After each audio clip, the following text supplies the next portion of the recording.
And you might have noticed a theme today, all about divine order. That's because at Unity, we celebrate September as the month of divine order. How many of you could use a little bit more order in your lives? I mean, I'm just going to raise my hand because I could use a lot more, for sure. And today, during this talk, I'm hoping to basically answer some questions about community. And these are things that you can reflect on and that we can reflect on as a collective body.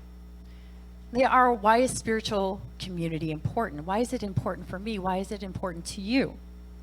And what does divine order look like within a community? And how can we each contribute to that divine order? These are some of the questions that I'm hoping that will arise within, and then you'll see perfectly your part in it. And we're also looking at this healthy community. And we've all been in dysfunctional communities, I'm sure, or dysfunctional families. We have seen what dysfunction looks like, and it doesn't feel good to be living in that as well. And so how do we take ourselves out of dysfunction and put some order behind our steps? Just know that you never have to go alone, that you always have a mighty companion with you. Community is so much bigger than myself or just a group of us. It is about the collective. It is about establishing relationships. And we're going to talk about that as well. There's some people that sit on the outskirts that have never formally been welcomed in, and some that feel very embedded in this community. Either way, I would like, moving forward, that each one of us identify a person and move forward with them. And we'll talk about that at the very end as well. But I first want to talk about divine order and what it means. And our co-founder, Charles Fillmore, taught that divine order is the first law in the universe from which everything else proceeds. You cannot have anything of any good without order first being established. So it's the first law. When you want to do any great work, ensure that it is done with order in mind, step by step. I'm part of a dance group, and last night we had an event that I found out 24 hours prior that we were doing. I didn't really know the steps. It was a tango and a bachata, but you have to go in order with them, Reverend Ryan. And I was up there not knowing my steps. They were not ordered. I was confused, and chaos was on the dance floor, and chaos was called me. It did not look good, and actually I saw the replay, and we are hoping that that never surfaces. The problem is that when you're not prepared for things, that when you're finally called upon to demonstrate, if you haven't established order, then it falls apart. There's a saying, stay ready so you don't have to get ready. Each one of us is called to stay ready. Stay ready in this community. Stay ready in our individual lives, in our relationships, in our work affairs. Stay ready. You never know when that promotion is coming. You never know when that dance is going to happen. You never know where your elevation, when that moment is going to hit. But if you're ready for it, I promise you, you will dance in order. You will not step on anybody's toes. I promise you that one too, because last night there was a lot of toe stepping and maybe a fall or two. But I survived, and now I'm going to learn my steps. Woo, yes. So divine order, everything has a sequence, has a place. And guess what? In community, each one of us has a sequence and a place as well. And divine order also is a faculty. Charles Fillmore, in his book, The 12 Powers of Man, talked about these spiritual faculties divine order being one of it, or one of them, and it's located in our navel, in our center. When we are ordered in the center, that's where your balance of life comes in. That's where you can do a rock step and keep on moving. That even though the earth beneath you may shake, but you are not shaken. Divine order does so much in our lives. And when we can go through the necessary steps to ensure that it is active in our lives, grand things happen. In Acts chapter 2, we see that the disciples were in the upper meeting room, the upper levels of consciousness, and they were praying. They were establishing order as a collective. And what happened? The Holy Spirit descended upon them. The birth of the Christian church. And they added to their numbers week by week because order was there. They were showed up in one accord. They were a praying people. And each week, that magnetism, they manifested more people touching and agreeing and growing the church. And that's what I imagine for Unity Church of Hawaii.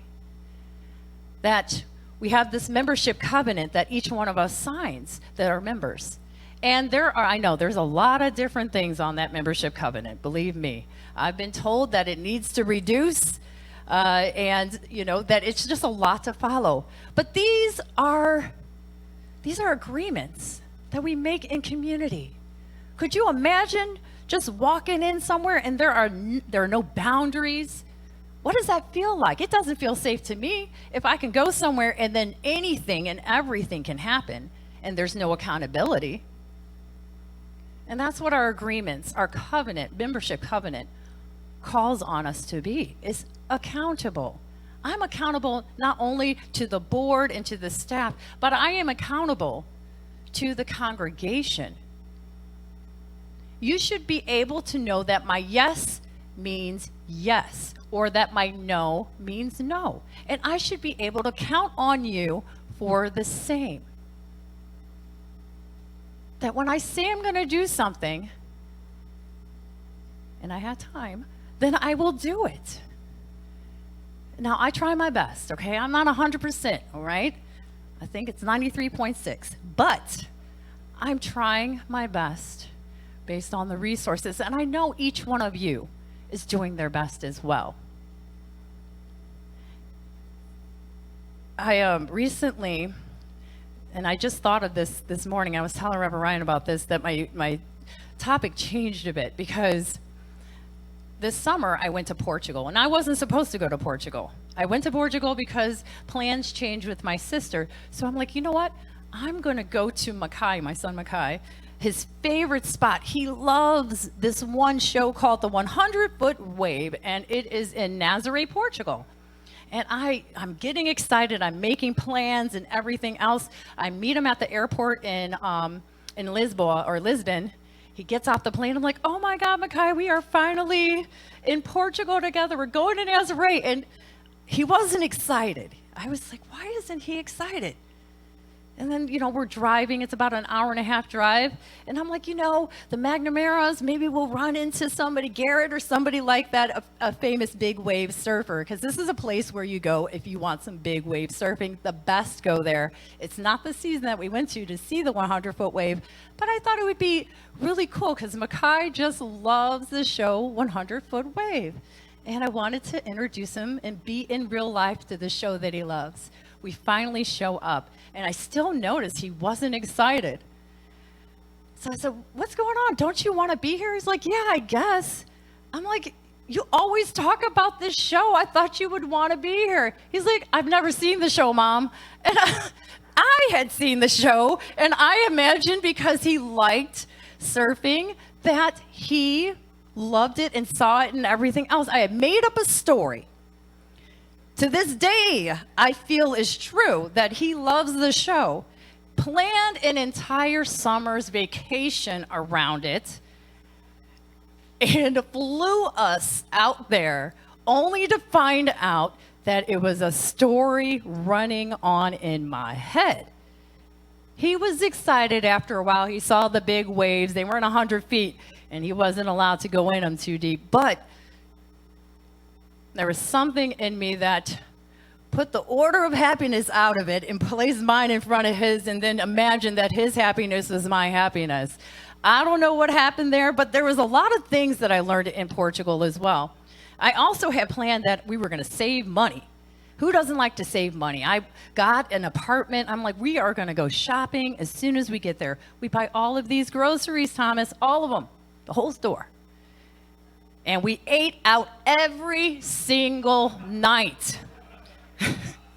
I had a plan and I did not stick to it. And there was this one incident. It was on his birthday. And we are at this restaurant. It looked great. It was fabulous. I was like, man, you know what? This is where we're going to go for your birthday, Mikhail. He's like, yes, right on, Mom. Can't wait. We sit down. We get in there. All of a sudden, we hear screaming in the back. And just chaos. I mean, I don't know. The chef is yelling at somebody. There was glasses breaking, orders would come out, they would get sent back to the kitchen because there was no type of order inside of that kitchen. I asked our server, I said, should we go? What's going on? He says, a couple of the staff did not show up. The dishwasher did not show up either. The dishwasher had caused, because they were not there, their presence wasn't there, even though we don't think of that position as being important, caused a chain reaction within the kitchen to produce a chaotic result. What does that mean for us in community in our lives? It doesn't matter if we're washing dishes or if we're the executive chef. If one of us doesn't show up in community, in the job, in whatever we're called to do, the whole place turns chaotic. Now, I got to say, that meal was not very good. And I'm not sure if the dishes were that clean either. Somebody had to fill in and do the job of the dishwasher. And that's what happens in community too. When somebody doesn't show up, then it puts a level of stress on somebody else who already has a job. And community is calling each one of us to show up. It doesn't matter if we're sweeping, if we're preaching, if we're mowing, if it's a Sunday, a Tuesday, a Wednesday, a Friday, there is always something to do in spiritual community. And you may not have the skills of the sous chef. I certainly do not. But I know how to wash a dish. I know how to sweep a floor. I can cut some vegetables. Each one of us has a gift in this spiritual community. And when we go into our place, it may not be the highest. You may think that it's at the lowest, the bottom of the pole, but guess what? It's still important. You are still necessary for the successful continuation of Unity Church of Hawaii. Did you know that? That each one of you, when you smile at another, when you shake a hand, you're doing your part. When you're welcoming someone in, when you're listening to a story, when we're down in fellowship, when you're answering phones, and when you're working on the committees, Dr. Thomas. It's all God's work. It's all about this community. You are serving your purpose, and it's important.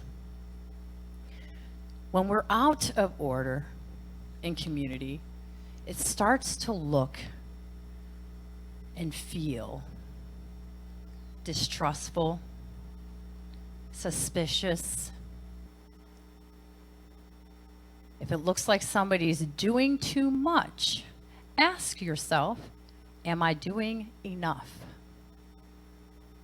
If you're saying, so-and-so is always busy, it's hard to get a hold of them, this didn't get delivered in time, look at your place in community and see where your extra hand can lend some help. That's the call. The Department of Homeland Security, they came out with this one message: see something, say something. I want to add to it, do something. Lip service only gets us so far. When we are willing and ready to show up, believe me, many hands make light work. Each one of us is part of something greater than the one. In totality, we are a mighty force. Unity Church of Hawaii next month is celebrating 88 years. 88 years of ministry here in Hawaii, on this island. Yes, let's clap at that. Throughout the 88 years, this spiritual community has survived World War II, the bombing of Pearl Harbor, atomic bombings of Hiroshima and Nagasaki, Hawaii statehood, the Hilo tsunami, assassination of JF Kennedy and Martin Luther King Jr., the oil crisis, Gulf War, just a lot of things. I have a whole list, and I'm not even going to go through it. Lahaina fires. Our community has remained steadfast as a spiritual beacon during some of the worst times this world has ever known. During COVID, when we weren't allowed to gather, we showed up online for one another. We formed prayer groups. I would say I was busier during COVID than I was now at certain points, because we were developing something brand new, so everyone, no matter where you lived, felt connected to the community. That if you had a computer, then you could be connected to your spiritual ohana. And we did. And there's some of those that still continue on today, like our weekly prayer calls and our Wednesday prayer service online led by Dr. Catherine Burton, Reverend Dr. Catherine Burton. And we have just a plethora of other things that we have that continued because of COVID. We learned to do things differently. We did not close the doors, put up the for sale sign, and call it quits. Each one of you showed up and did what you could, supported financially, and what a blessing that was. So moving forward, for the next 88 years, what is your part in it? How do you see yourself contributing to the greater good of this community? Will you be the first one to raise your hand if something is needed, or if a service or whatever volunteer opportunity arises? I would hope so. I was talking to a pastor on another island. 85% of his community volunteers. I said, how did you get it to 85%? It's just that they were so dedicated to the mission. And a lot of his members have been members for, I think, 30, 40 years. And I think that's incredible. And he says sometimes they show up and he doesn't even need them. And he has to find extra work for them to do, which is, that's wonderful. They are in a space of giving, of serving, givership. And I know that's where we are too. And so we're going to provide lots of opportunities during the 88th celebration next month and beyond to be of service. I'd love to see this Aina, this community, everything, the campus in whole, just bustling with your smiles and with your working hands or whatever skill set you have. Believe me, we can utilize it here. Each one of us this week, I would like to just put on your heart to do something that may be a little bit uncomfortable. Now, if you have an outgoing personality, some of you do, this may not be hard, but for some of us where we're a bit more inward, if you see somebody, let's say down in fellowship at Courtyard, why not sit next to somebody new? I know I got my friends, and I feel very comfortable around the people I always surround myself with.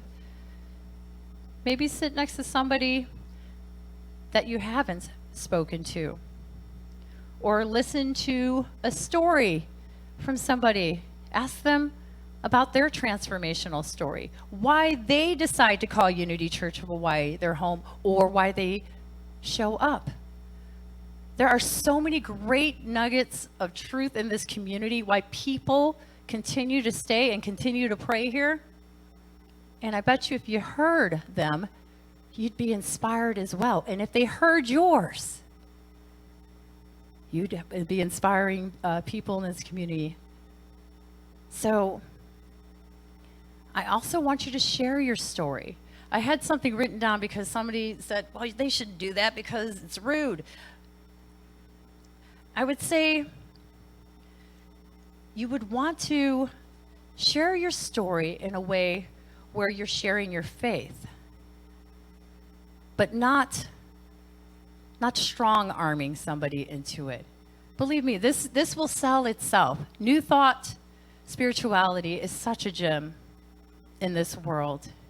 When you can think positive, knowing the power of your creative mind, when you know that your thoughts go out there and do some great works, and that God is present everywhere at all times, and the Christ is within, that's some good news. Start spreading the gospel. Invite a friend to service once in a while. Show them your spiritual community. We'd love to receive your friends and show them what they're all about. Give them some good music, a great message, and some friendly faces. I think it's worth it. So as we just move into this time of stillness, we just know that the best is yet to come for Unity Church of Hawaii.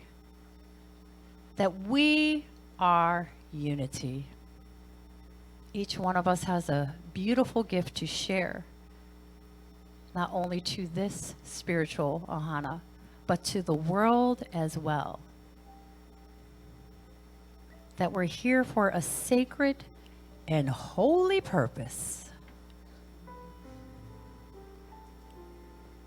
That we matter. That we can count on one another when times get rough, and we can celebrate during the joyful times as well. And we move into that beingness, that like-mindedness, as we breathe in these truths of community, going into the silence.